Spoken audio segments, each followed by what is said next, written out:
زمین پر گر پڑا اور پھر شمر کے حکم پر حضرت حسین کا سر تلوار کی نوک میں لگا کر آسمان کی طرف اٹھا دیا گیا۔ شمر نے حکم دیا کہ جتنے لوگ حسین کے ساتھ آئے تھے ان سبھی کی گردنیں کاٹ دو اور تلوار کی نوکوں پر چڑھا دو۔ حضرت حسین کے سبھی ساتھیوں کی گردنیں کاٹی گئی اور سبھی کے کٹے ہوئے سر کو تلواروں کی نوک پر چڑھا دیا گیا، یہاں تک کہ ان ظالموں نے حضرت حسین کے 2 سال کے بچے حضرت قاسم کی بھی گردن کاٹی اور اسے تلوار پر چڑھا دیا۔ اس کے بعد سمر نے حکم دیا کہ حسین کے جسم پر گھوڑے دوڑائے جائیں۔ سمر کے حکم پر ایسا ہی کیا گیا اور نواشہ رسول کے نواشہ حضرت حسین رضی اللہ تعالی عنہما کے جسم پر گھوڑے دوڑائے گئے، جس سے ان کا لاشا پوری طریقے سے خراب کر دیا گیا۔ حضرت حسین کے جسم پر 32 تلواروں کے زخم تھے، 34 نیزوں کے زخم تھے۔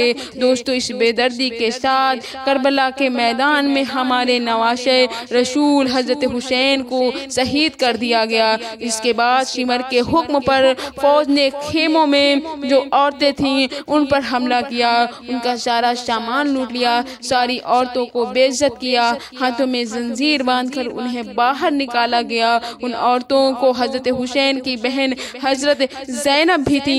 حضرت زینب نے جب باہر نکل کر گھر والوں کی لاشیں دیکھی اور اپنے بھائی حضرت حسین کو اور اپنے 2 سال کے بھتیجے قاسم کا کٹا ہوا سر تلواروں پر چڑھا دیکھا تو تڑپ اٹھی، اور پھر حضرت زینب نے روتے ہوئے آسمان کی طرف دیکھا اور حضور کو پکار کر کہا کہ مرثیہ پڑھا کیا۔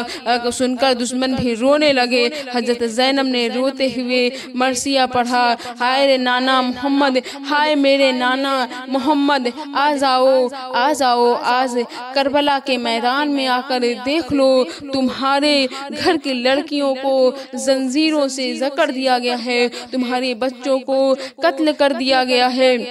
اے نانا جان، آ جاؤ آج کربلا کے میدان میں آ کر دیکھ لو کہ حسین کے ساتھ ان ظالموں نے کتنا بھدا سلوک کیا ہے، اس کا سر کاٹ دیا ہے اور تلواروں کی نوک پر چڑھا دیا ہے، تلواروں پر اٹھا کر لے جا رہے ہیں۔ یہ مرثیہ سن کر دشمنوں کی آنکھوں میں بھی آنسو آ گئے، لیکن وہ اپنی حرکتوں سے باز نہ آئے۔ تبھی دشمنوں کی نظر حضرت حسین کے چھوٹے بھائی امام زین العابدین پر پڑی۔ وہ بہت بیمار تھے، اس لیے خیمے کے اندر تھے۔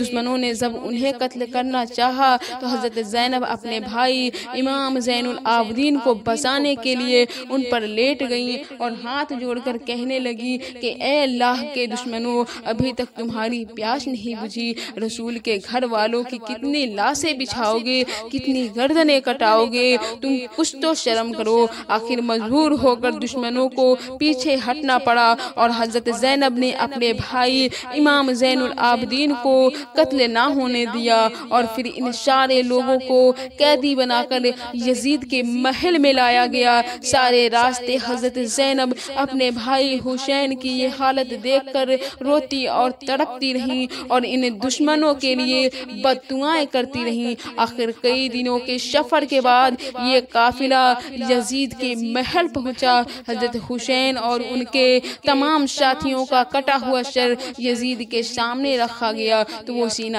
تان کر کھڑا ہو گیا اور کہنے لگا کہ جو بھی میری مخالفت کرے گا اور میری بات نہیں مانے گا اس کا یہی انجام ہوگا۔ یزید کے ہاتھ میں ایک لکڑی کی چھڑی تھی تو اس نے وہ چھڑی حضرت حسین کے کٹے سر پر ماری اور پھر ہونٹوں پر چھڑی مارتے ہوئے کہا کہ میرے خلاف جانے والے کا یہی انجام ہوگا۔ یہ منظر دیکھ ایک صحابی حضرت ابو بجہ اسلمی کھڑے ہو گئے اور یزید سے کہنے لگے کہ اے ظالم، اپنی چھڑی حسین کے ہونٹوں سے ہٹا لو، میں نے ان ہونٹوں پر اپنے نبی کے ہونٹوں کو لگاتے ہوئے دیکھا ہے، میرے نبی ان ہونٹوں پر بوسہ لیتے تھے۔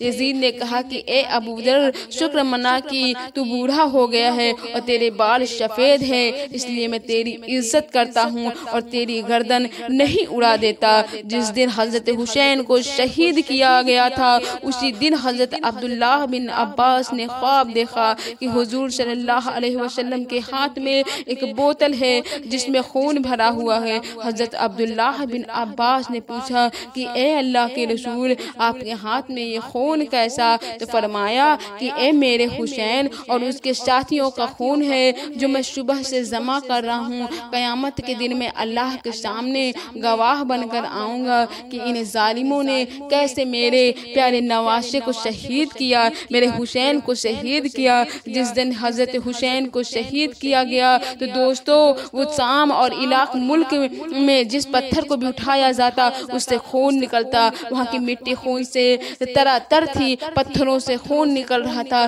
سبھی یہ دیکھ کر بہت ہی حیران تھے۔ حضرت حسین کے چھوٹے بھائی امام زین العابدین ہر وقت رویا کرتے تھے۔ کسی نے ان سے پوچھا کہ حضرت آپ اتنا زیادہ کیوں روتے ہو؟ تو انہوں نے جواب دیا کہ اے میرے بھائی، حضرت یعقوب کا بیٹا یوسف ہو گیا، بعد میں مل بھی گیا، لیکن پھر بھی اس بیٹے کو یاد کر کے حضرت یعقوب اتنا روئے تھے کہ انہوں نے آنکھیں خراب کر لی تھی، اندھے ہو گئے تھے۔